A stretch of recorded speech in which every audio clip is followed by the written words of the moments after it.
yang sampai ngetek ini satu-satu bang ya, ngeteknya satu-satu tetap ya. Tapi ya untuk misalnya saya harusnya sampai ngomongin brand, saya pakai amplinya Marshall lah, gitarnya merek gini, apa seperti itu nggak tuh bang Irfan untuk dapat suara lokal sendiri? Ya kita tuh cuman pokoknya alat-alat kita tuh apa yang ada di studio One Feel itu kita sewa, kita bawa ke Triple M. Nah pakai alat itulah kita rekam.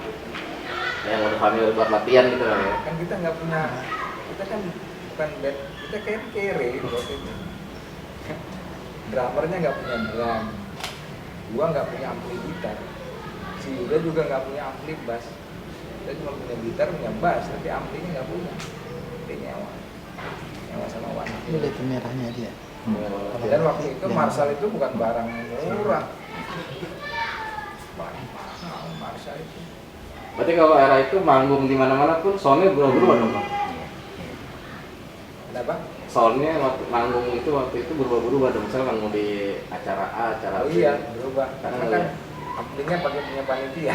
Dia gitu ya, nggak pernah bawa sendiri apa kabinet, jadi soundnya kadang Gimana mau bawa sendiri kalau kita bawa sound sendiri kan kita mesti nyewa. Sedangkan bayarannya aja kecil. pernah nggak dibayar nggak bang main? Sering. Sering ya. Pernah dibayar pakai donat ya. Bayarannya satu kotak dan gitu donat. Dari donat ya. Tapi main juga tetap gitu ya. Tapi nggak Ya, happy. dibayar juga sering waktu awal-awal. Awal-awal tuh belum ngeluarin album ya cuman.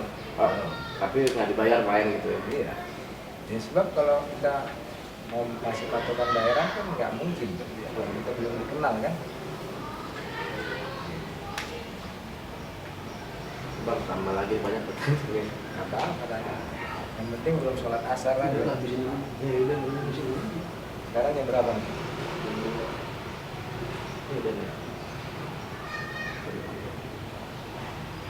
Asar 1 jam lagi. 45 menit. Nah, Bang Irfan, kalau dari sekian banyak artis yang menginfluence ya, zaman itu mungkin dikit referensi ya.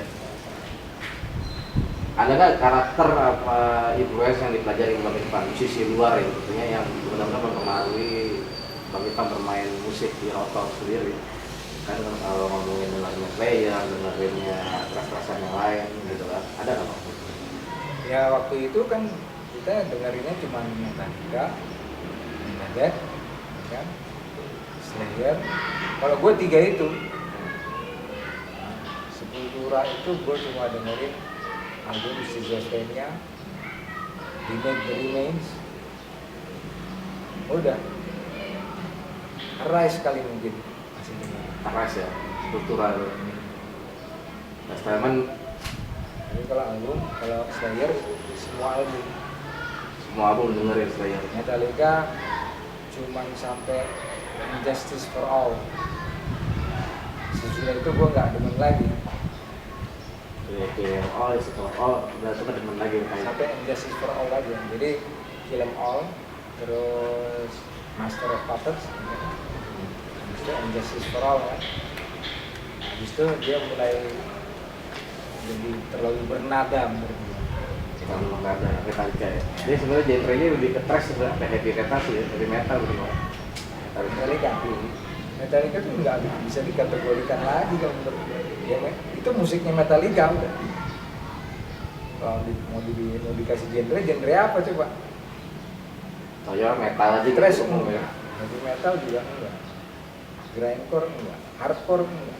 Apa juga. Mereka Metallica lah gitu. Metallica sama kayak Megadeth gitu juga. Nggak bisa dikategorikan karena mereka udah punya musik sendiri. Itu daerah itu genre metal yang masuk ke Indonesia populer apa sih bang? Ada thrash, mungkin ada death metal juga kan? Gitu kan? Apakah ada grindcore? Apakah karena minimnya informasi itu bang? Yang paling Dulu populer waktu zaman gue itu yang paling tren itu thrash metal. thrash metal. Di genre metal ya, Gitu. thrash. Ya karena kan mereka yang masuknya kan lewat Metallica, Megadeth, Slayer, Testament, Anthrax kan gitu. Itu thrash semua. Tapi Metallica awal ya, Kill 'Em All itu thrash, masih Master of Puppets masih thrash. Belum pecah ke Megadeth gitu ya. Megadeth enggak, sudah bikin album sendiri. cikal bakalnya thrash metal dunia kan itu.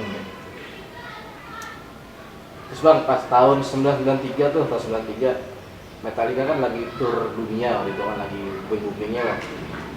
Itu bagaimana bisa muncul ide Metallica dipanggil main di Indonesia, terus Rotor jadi band pembukanya. Padahal kala itu di Indonesia nggak ada jadwal tour dari Metallica bang. Ceritain nggak bang prosesnya bang? Maksudnya dari awalnya bang Metallica mau main nih, kita ajak kemari nih, terus itu jadi openingnya gitu-gitu. Bisa nggak ceritain bang? Awal-awal. Iya, sebenarnya udah sering gue ceritain, tapi gue ringkas aja nih. Karena dulu kan tadi gue udah bilang nggak bisa dipromosiin musik metal di Indonesia. Jadi pakai apa? Sekarang lu deh jadi produsernya Rotor tahun 92 tadi. Nah, terus lu mau promosiin gua gimana cara? Maksudnya mau ke TV nggak punya modal kan? Bukan nggak punya modal, ada Mas Jody banyak duit. Cuman takutnya ya kurang populer malah nggak laku. Kurang populer. Nggak populer juga ya. Nggak bisa masuk ke TV musik metal. Alasannya ada nggak kenapa TV bisa nge-get? Ya nggak boleh. Pak Harto kan waktu itu, Pak Harto kan sangat mencintai Indonesia, jadi budaya. Jangan Pak Harto itu Miss Indonesia, Miss Universe itu kontes kecantikan nggak ada. Itu googling nggak diizinin sama dia. Dia kan nasionalis, dia kan tinggi. Itu era itu ya. Berarti musik-musik luar negeri itu emang secara industri nggak bisa masuk Indonesia juga dari regulasi pemerintah bang. Kasetnya kan bajakan semua. Kaset-kaset itu bajakan semua. Nah sekarang lu jadi produser Rotor tahun 92. Untuk jawab pertanyaan itu gue balikin ke lu, gimana cara promosinya? Ya susah juga sih kan kalau nggak ada event ya. Ya harus ada event. Nah, harus ada event ya. Harus ada event yang betul-betul gede, nasional itunya, sehingga dengan satu kali event itu semua orang se-Indonesia tahu kan gitu. Ya itu momentumnya lah gitu ya. Metallica itu dia diundang ya. Masuk TV nggak bisa. Radio metal cuma satu se-Jakarta. Dan Mustang doang. Majalah cuma Hai ya. Se-Jawa Barat cuma satu, GMR. Surabaya cuma satu, Raja Wali. Kan? Di Jogja mungkin cuma satu. Jadi setiap provinsi radio metal cuma satu. Gimana mau promosi?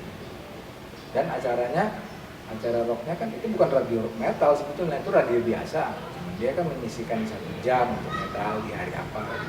Ada konten gitu ya khusus Iya. ya gitu kan. Saya bahas musik keras lah, musik apa. Jadi kalau di zaman itu memang tindakannya Aero mendatangkan Metallica supaya kita jadi pembukanya, supaya Rotor terpromosi, itu tindakan yang benar-benar menurut gue ya jenius itu. Itu dari Aero sendiri yang inisiatif apa didorong dari personel Rotor bang? Ini ada Aero Aero yang sendiri gitu. kan sebelumnya mereka juga panggil Sepultura untuk mempromosikan Edane. Coba band sekelas Edane aja waktu itu ya, Edane kan luar biasa kan, maksudnya metal yang kualitasnya setara dengan metal-metal dunia. Tapi di zaman itu untuk mempromosikan Edane aja, ya Aero tentu panggil Sepultura untuk itu, ya, karena nggak bisa dipromosi lewat mana. Satu kalau setelah event bang, event besar itu ya, takjub baru bisa itu. Bang pas ngomongin pas konser Metallica-nya tuh bang ya, pas Rotor jadi main tuh di situ. Tapi kenapa posisi Bang Bakar sebagai drummer di situ malah nggak main?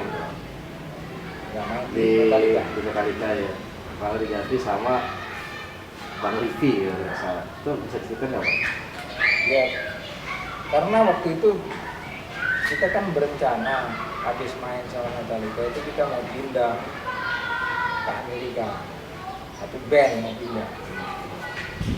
Nah, ternyata Bakar nggak bisa pindah.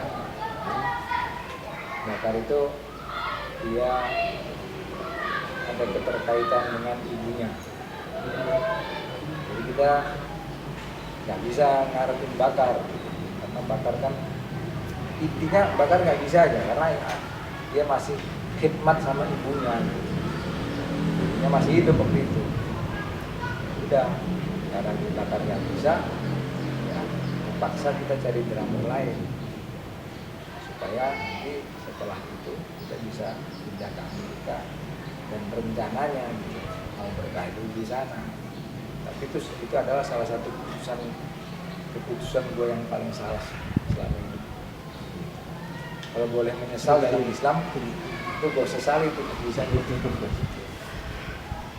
Salah itu keputusan. Menjelang ke sana gitu Bang. Ini Pak agak balik ke belakang dikit Bang.